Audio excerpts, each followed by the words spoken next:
Well, good morning and happy Sunday. My name is Robert, and I'm so glad that you're here.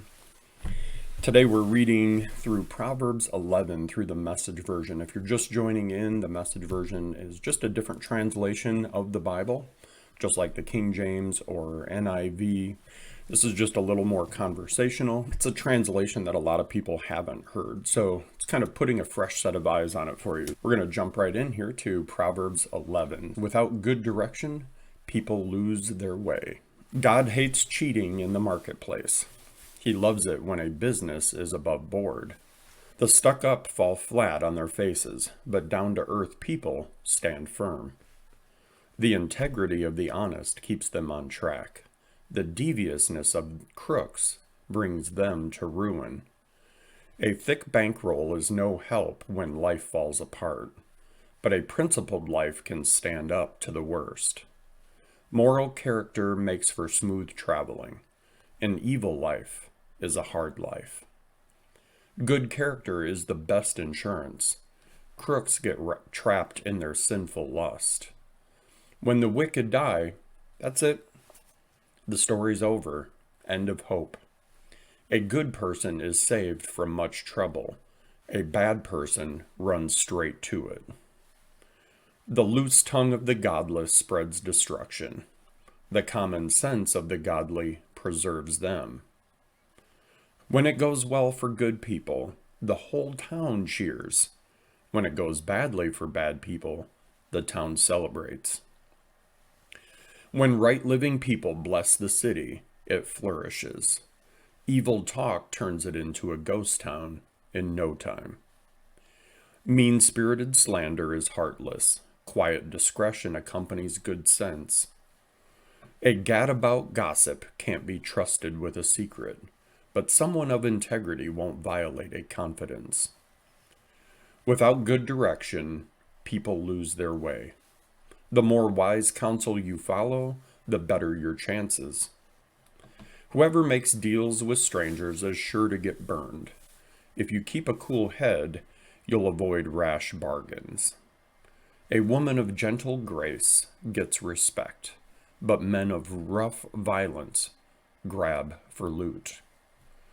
When you're kind to others, you help yourself, but when you're cruel to others, you hurt yourself. Bad work gets paid with a bad check. Good work gets solid pay.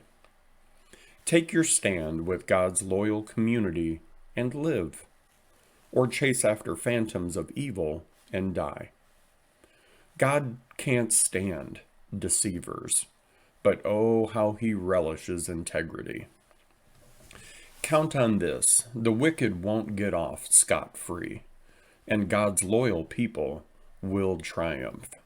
Like a gold ring in a pig's snout is a beautiful face on an empty head. The desires of good people lead straight to the best, but wicked ambition ends in angry frustration.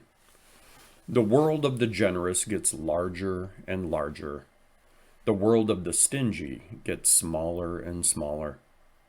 The one who blesses others is abundantly blessed. Those who help others are helped. Curses on those who drive a hard bargain. Blessings on all who play fair and square. The one who seeks good finds delight. The student of evil becomes evil. A life devoted to things is a dead life, a stump. A God-shaped life is a flourishing tree. Exploit or abuse your family and end up with a fistful of air. Common sense tells you it's a stupid way to live. A good life is a fruit-bearing tree. A violent life destroys souls.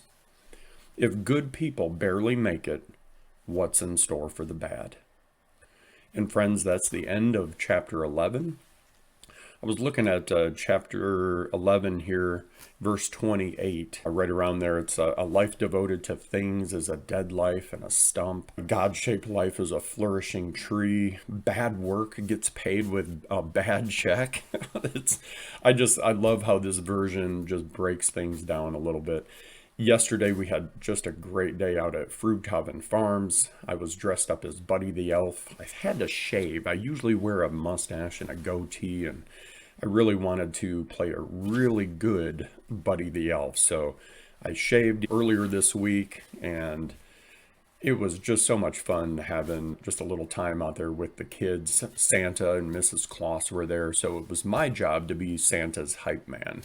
And it was good. I was bringing kids. As soon as Mrs. Claus would ring this little bell, I would run the kids from where they were standing in line over to Santa and just get them all excited to sit there, just high-fiving some kids yesterday, making them feel special. There was one kid who honestly thought I was Buddy the Elf from the movie. I mean, we had a long conversation about different parts of the movie, so I'm glad I did my research, stayed up and took some notes on Buddy the Elf, just that way I could be the best version of him that I could. So well, friends, I'm heading off today to go speak at my parents' church to an adult Sunday school class, kind of a little bit of my testimony and then also a little bit of Crossroads Prison Ministry. So I'm excited to do that. I'm going to sign off for now, but I hope you have a happy Sunday. If there's any verses or anything that meant something to you or stood out to you, feel free to drop it in the comments. I'd be more than happy to engage in a conversation with you. Otherwise, I hope you have a happy Sunday. Here we are 11 days in on this thing right now. So thanks for sticking in with me. I look forward to seeing you tomorrow for day 12. So I hope you have a great Sunday.